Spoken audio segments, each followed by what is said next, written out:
पहला कुरिन्ती की पुस्तक 3 अध्याय उसका 16वां वचन। क्या तुम नहीं जानते कि तुम परमेश्वर का मंदिर हो? परमेश्वर का धन्यवाद हो, हम मंदिर हैं।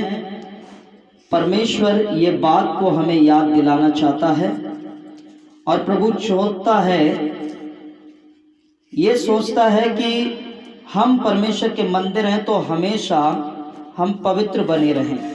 प्रभु का धन्यवाद हो। इसलिए परमेश्वर कहता है, प्रभु की महिमा हो, हम पवित्र बनना है और अपने देह को शुद्ध रखना है। और एक वचन परमेश्वर हमें सिखाना चाहता है, इब्रानियों की पत्री उसका 10 अध्याय उसका 22 वचन।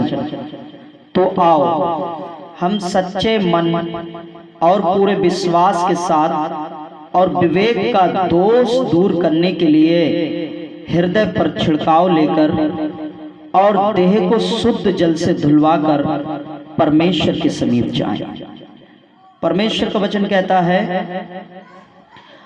हमें परमेश्वर ने एक इस बात को बताया, हम अगर परमेश्वर के मंदिर हैं तो हमें पवित्र होना चाहिए और हमें परमेश्वर का आत्मा वास करना चाहता है। इसलिए परमेश्वर कहता है, हम हृदय पर छिड़काव लेकर देह को शुद्ध जल से धुलवाकर पवित्र आत्मा से, परमेश्वर के वचन से, यीशु मसीह के लहू से, उसकी सामर्थ से अपने आप को धुलवा कर परमेश्वर के समीप जाना चाहिए, क्योंकि हमारी देह पवित्र होना चाहिए, तब हम परमेश्वर के मंदिर कहलाएंगे।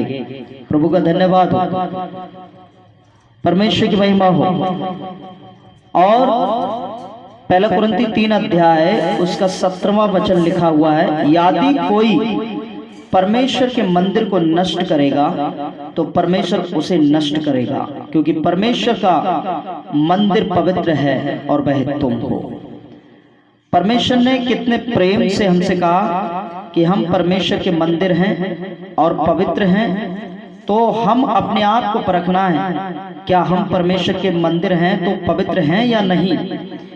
अगर नहीं है तो परमेश्वर का वचन कहता है, हम क्या करना है, अपने विवेक विचारों को, दोष जो हमारे अंदर कार्य करता है, हमारी देह जो कार्य करती है, इस सारे कामों से, पापों से अपने आप को यीशु मसीह के लहू से, परमेश्वर की सामर्थ से, यीशु मसीह के पवित्र आत्मा के अभिषेक से अपनी देह को जल से धुलवाकर परमेश्वर के समीप जाना चाहिए। जल कौन सा?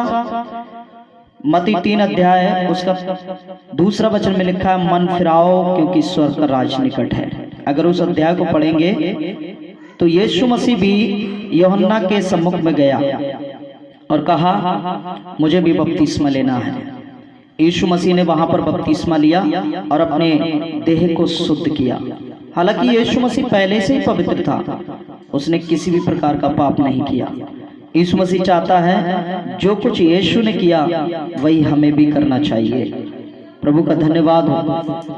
और 9 अध्याय इब्रानियों उसका 25 वचन लिखा हुआ है, यह नहीं कि वह अपने आप को बार बार चढ़ाए, जैसा कि महायाजक प्रति वर्ष दूसरे का लहू लिए पवित्र स्थान में प्रवेश किया करता है। ऐसा नहीं। परमेश्वर का धन्यवाद हो। हमें क्या करना चाहिए? ये प्रभु का वचन कहता है, बार बार परमेश्वर आपको नए जल से नहीं धुलवाएगा। यीशु मसीह आपको अपने लहू से बार बार क्षमा नहीं करेगा, क्योंकि एक बार क्षमा मिलने के बाद हम बार बार पाप करते रहें तो फिर परमेश्वर हमें क्षमा नहीं करेगा। हम एक ही पाप को ठिठाई के जरिए, एक पाप को बार बार करते रहेंगे तो परमेश्वर हमें क्षमा नहीं करेगा। एक बार गलती हो गई, उससे क्षमा मांगे, परमेश्वर आगे से मुझे कोई गलती और पाप नहीं होगा, ऐसा करके बाचा बांधना चाहिए। 9 अध्याय 14 वचन को अगर देखेंगे तो लिखा है, तो मसीह का लहू जिसने अपने आप को सनातन आत्मा के द्वारा परमेश्वर के सामने निर्दोष चढ़ाया, तुम्हारे विवेक को मरे हुए कामों से क्यों ना शुद्ध करेगा, ताकि तुम जीवित परमेश्वर की सेवा करो। तो हमें यीशु के लहू जो है शुद्ध करता है हमारी आत्मा को भी, और हमारे विवेक यानी विचारों को, जो गलत विचार हमारे मनों के अंदर आते हैं उनको भी यीशु मसीह अपने लहू के द्वारा शुद्ध करता है। और प्रभु की महिमा हो। इब्रानियों 7 अध्याय उसका 25वां वचन, इसीलिए जो उसके द्वारा परमेश्वर के पास आते हैं वह उनका पूरा पूरा उद्धार करता है, क्योंकि वह उनके लिए विनती करने को सर्वदा जीवित है। जो लोग प्रभु यीशु मसीह के पास आते हैं, परमेश्वर के पास जाते हैं, पवित्र आत्मा के सम्मुख में अपने घुटने टेकते हैं, पश्चाताप करते हैं, तो परमेश्वर उनके लिए उद्धार का रास्ता खोल देता है। यीशु मसीह उद्धार है, मार्ग है, सत्य है, जीवन है। अगर हम उसके सामने घुटने टेकते हैं, अपने पापों को मान लेते हैं, तो वो परमेश्वर हमारे पापों को क्षमा करता है और फिर से हमें एक पवित्र मंदिर बना देता है, जिसके अंदर यीशु मसीह खुद वास करता है। प्रभु की महिमा हो, परमेश्वर का धन्यवाद हो। आप रिटर्न 2 कुरिन्ती की पुस्तक में 6 अध्याय उसका 19 और 20 वचन में पढ़ेंगे। प्रभु की महिमा हो, परमेश्वर का धन्यवाद हो। लिखा हुआ है,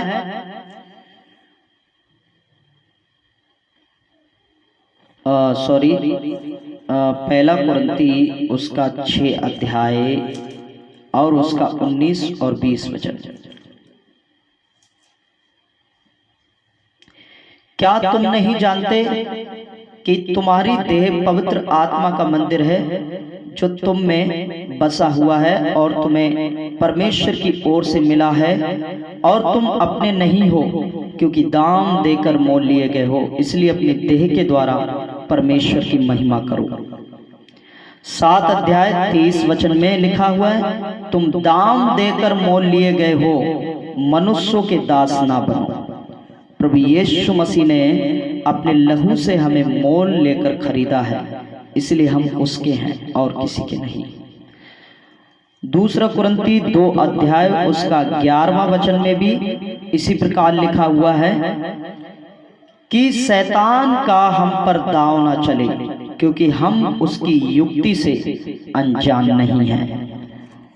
जब हम अपने शरीर को, अपने विवेक को, अपने विचारों को यीशु के लहू से धोकर शुद्ध कर लेंगे और उसके समीप जाएंगे, फिर परमेश्वर का वचन बताता है शैतान का हम पर दांव ना चलेगा और शैतान की कोई भी चाल हम पर ना चल सकेगी। शैतान हमें गिरा नहीं सकेगा। प्रार्थना में, आराधना में, वचन में हमेशा हम स्थिर बने रहेंगे। ये प्रभु यीशु मसीह का वचन है और सत्य है। प्रभु का महिमा हो। आप इस वचन को सुने, अपने अंदर ग्रहण करें। परमेश्वर आप सबको बड़ी आशीष दे और हमारे चैनल को सब्सक्राइब करें, कमेंट करें, शेयर करें, लाइक करें।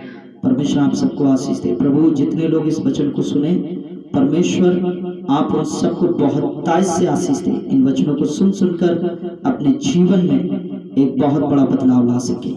प्रभु आपने इस वचन को आशीष दिया, इसलिए धन्यवाद। प्यारे परमेश्वर, जितने लोग इन वचनों को सुनेंगे उनका जीवन बदल जाए, वो पवित्र मंदिर बन जाएं। प्यारे परमेश्वर, उनके विवेक शुद्ध हो जाएं, उनके विचार, उनके दोष सब शुद्ध होने पाए। पिता परमेश्वर, प्रार्थना करते हैं और भी प्यारे परमेश्वर उनका जीवन बदल जाए और संसारिक मोहमाया से निकालकर परमेश्वर अपने राज्य में लेकर आ। प्रभु तेरे नाम को महिमा करते हैं। आप ऐसा ही कर रहे हैं, हम धन्यवाद देते हैं। मसीह यीशु के नाम में इस दुआ को पिता परमेश्वर से हम मांगते हैं, आमीन। Thank you friends, God bless you.